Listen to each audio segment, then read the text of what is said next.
sülh prosesinin təşəbbüskarı da biz olmuşuq. Onu da hamı bilir və bilməlidir.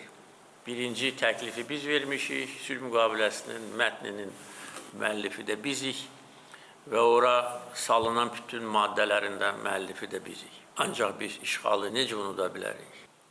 Şəhidlərimizi necə unuda bilərik?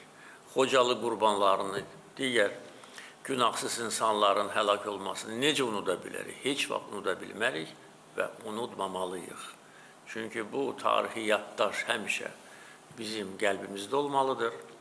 Şəhidlərin əziz xatirəsi həmişə qəlbimizdə yaşamalıdır və heç vaxt şirin sözlərə uymamalıyıq.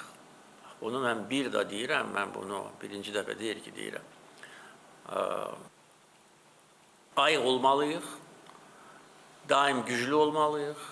Ona görə biz son 5 ildə ordu potensialımızı böyük dərəcədə gücləndirmişik və keçən ay hərbi paradda bütün dünya bunun bir hissəsini görə bildi.